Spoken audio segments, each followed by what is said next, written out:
Hey guys, this is Jennifer from Verent with another video to help you get the most out of Google Ads. The first step I usually do before onboarding a new client is to look into their existing account and see what has performed and what hasn't.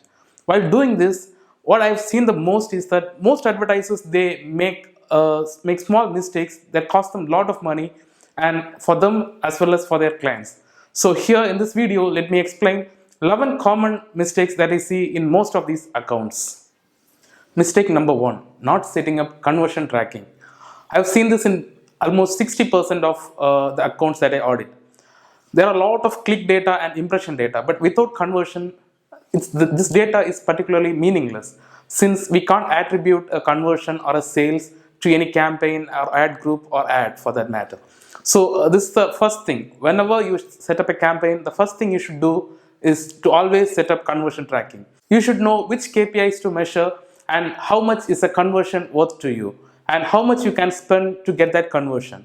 So before setting up any campaign, I urge you to set up conversion tracking as the first step. Mistake number 2, not selecting the right campaign type. So if you have sales or calls or leads as your end goal, you should always go for search campaigns and shopping campaigns. If you have branding as your goal, you should go for display campaign and video campaigns. I have seen a lot of advertisers mixing this up, and there's an option to set up search campaign with display select, and I urge you not to use this at all. If you need to have a display campaign, you should have a separate campaign altogether. I have seen advertisers that have this display campaign select enabled and they have spent thousands of dollars on display campaigns without they even knowing it. Mistake number 3, using all keywords in broad match types. This is a surefire way to donate money to Google and not to earn money from them. Google is already huge and you don't need to donate money to them. Just make money from Google. This strategy might work for advertisers that keep a close eye on their search terms and they have a huge negative keyword list. But for usual advertisers, for normal advertisers and for small businesses, this is a big no-no if you have a very tight budget to work with. Mistake number 4, having very loosely themed ad groups. It is actually very easy and tempting to add a lot of keywords within an ad group. Actually, Google makes it very easy for you to do so. But don't add all your keywords in a single ad group. This will reduce the overall account health and it will reduce your quality score and you will end up paying very higher than you normally would have to. Have a maximum of 10 highly relevant keywords within an ad group. This will help you write highly relevant ads that gets a very good CTR and in turn improves your overall account health. Mistake number 5, not bidding on your own brand terms. A lot of advertisers argue that since they are already ranking number 1 organically, they don't need to pay for their own brand terms.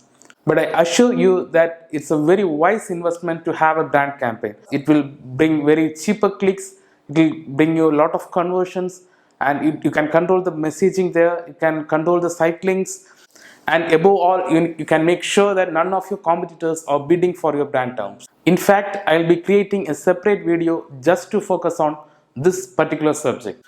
Still not convinced? Have a look at the stats of a brand campaign that we have set up for one of our clients. Mistake number 6, not making use of all ad extensions. Many advertisers choose to ignore this most important thing while setting up their AdWords campaign for reasons I don't understand. Because setting up these extensions aren't difficult either. In addition to providing a lot of info about your products and services right in the ad, it also helps you get a very good quality score by improving your CTR. Mistake number 7, set and forget. Once the campaign gets off the ground, a lot of advertisers tend to forget completely about their Google Ads accounts. It is very important to make regular optimizations to your Google Ads campaigns backed up by data. There is always room for improvement in your Google Ads campaigns and your competitors are innovating and so should you. Mistake number 8, not making effective use of Google Ads Editor and Excel. If you're serious about setting up effective campaigns for your business or your client's business, it is very important that you know how to use these tools to get the maximum out of Google Ads. There are a lot of limitations if you set up campaign only from the interface. It is very difficult to set up huge campaigns and scale them only using the interface. You have to have very good control over Google Ads Editor and Excel. Mistake number 9. Sending AdWords traffic to the home page.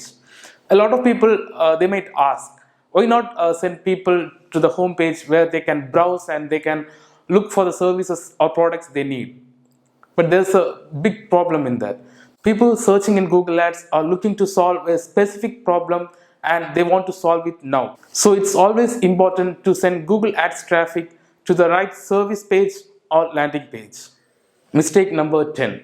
Not using negative keywords effectively. When you set up a new campaign, you should always start with at least a few obvious negatives for your business. Once you start getting a lot of clicks, you need to analyze the search terms periodically, ideally once in 7 days, and you need to add the irrelevant search terms as negatives so that you make effective use of every dollar spent on Google Ads.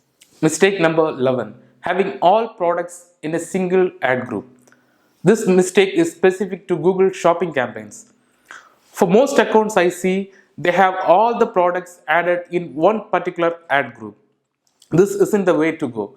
You need to segregate your product data in terms of brand, in terms of product type, in terms of Google product category, in terms of price ranges, in terms of seasonality, profit margin, and a lot more factors, so that you can have highly specific ad groups that provide you very high return on investment. I really hope that this video will help you not to make any of the common mistakes that I have listed here and help you make your Google Ads campaign successful and profitable. Thank you for watching. If you aren't happy with your Google Ads performance and you want me to have a look at your campaigns, please add a comment below.